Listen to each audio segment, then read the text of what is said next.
Hello everyone. As you may be aware, only recently I started again modeling hobby that I was doing more than 20 years ago, and then I left and I didn't do it anymore. And in 20 years there's been a lot of improvements in technology, in materials, and in tools that you can use.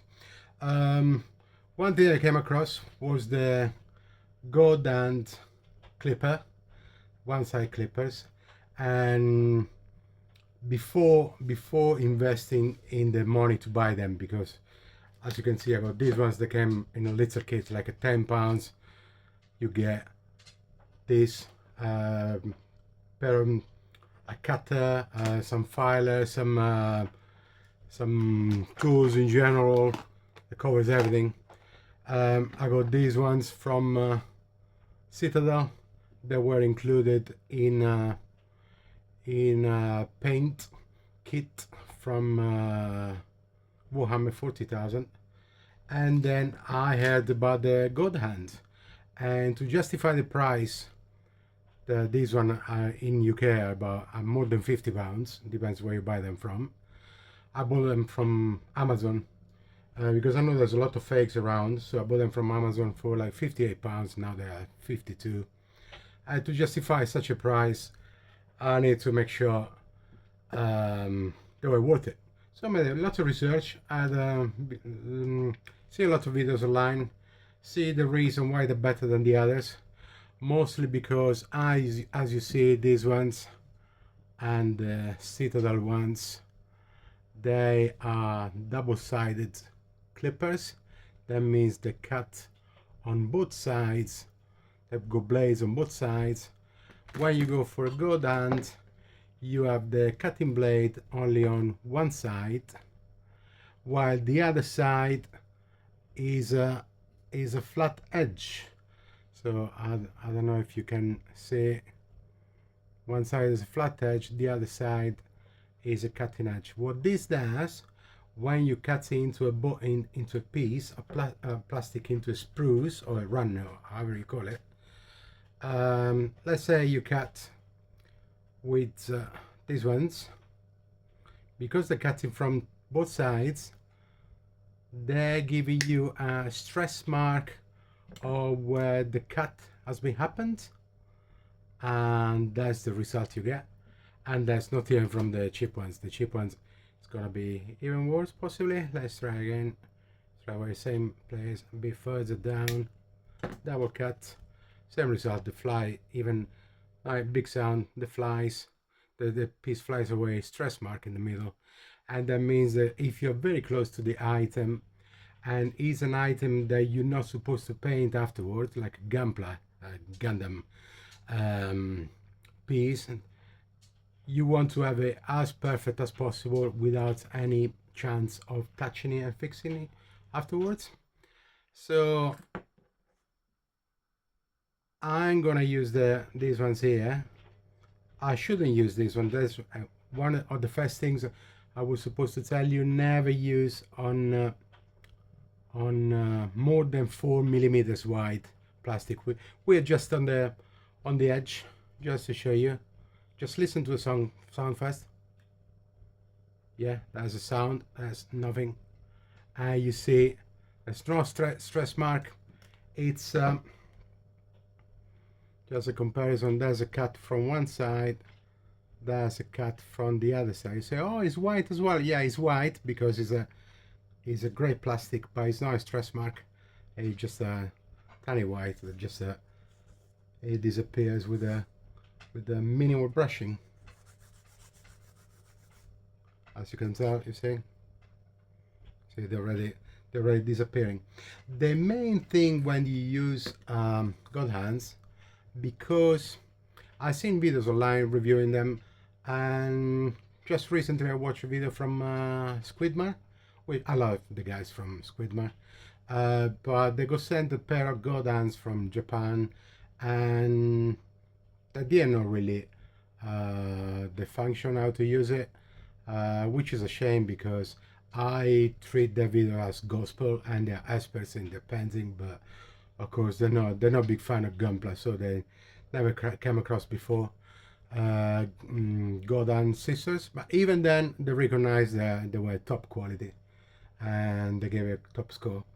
The main thing is that, as you can tell, the cutting edge, which is on one side, is flush with the wall on the other side. Let's say, let me get the, just making sure you see. I don't know if you can see, probably there's a flat bit here and a cutting edge. The cutting edge cuts into the wall and is flush to the very bottom.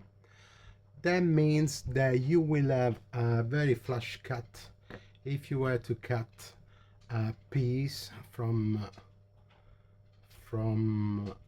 let's say this one that's very delicate. If you were to cut a piece, will come literally where the edge is. You need to be careful that the cutting edge is on the line you want to use, and then you see that's a cut that's pretty much flush with what you achieve to do. Maybe a tiny bit left, no big deal. A little bit of a brush, and that's it. It's perfectly flush.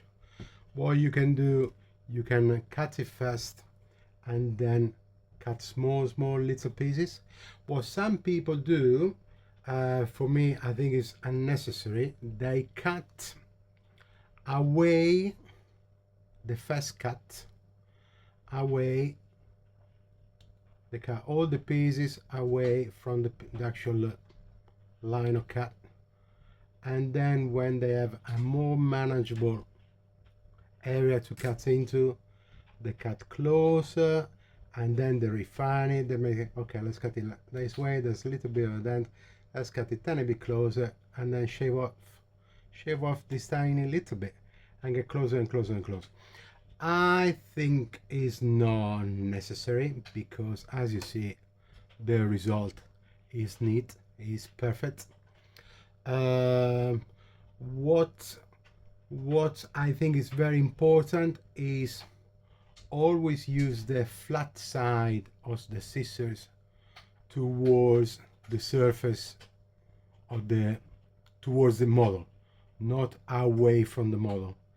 And also try to get as much further down as you can, because as you can see, these blades are very thin, and for the same reason that you don't want to cut a big piece, at the same time it's going to be more accurate and closer to the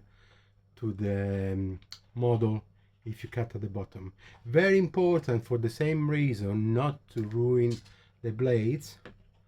When you start cutting, don't flex it sideways or up and down, because it may ruin this blade, which is very thin.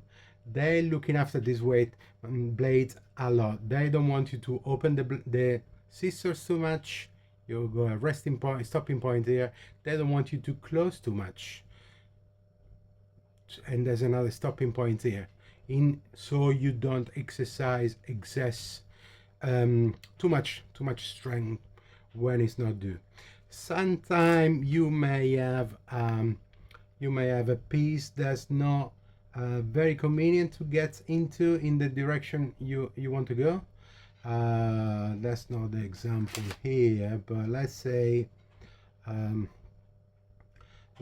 wanted to cut a piece that's more down.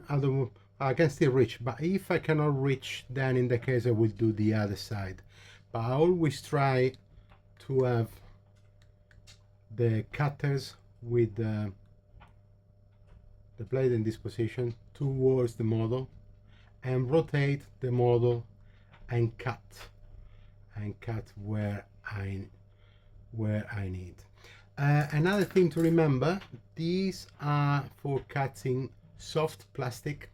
That means, of course, polystyrene or resin. Please don't cut clear plastic like this, because clear plastic is more brittle, but at the same time is more resistant to the scissors, so you may ruin the place may explode, let's say, may make a shot. At the same time you may ruin the blade. So in the case, I would say the best way would be to use the other cutters and refine with a normal blade, or put them on the table and then cut them, and then same again, sand them. Another tip: always when you finish use, at least when you finish your session, put your clippers back in the little custard they come with. So if accidentally you drop them on the floor, even if they fall on the head, you will not ruin the blade, and hopefully they're gonna last you a long time. It's difficult to explain how good they are. If you don't try them personally, you will never understand why they're so expensive. But trust me, if you buy them and if you take care of them, they're gonna last you a very, very long time, and they're gonna save you lots of time. I hope all this has been helpful, and please let me know if I missed anything, and let me know if you like videos like this. Please like the video, and then I'll try to post something else. Thank you. See you next time.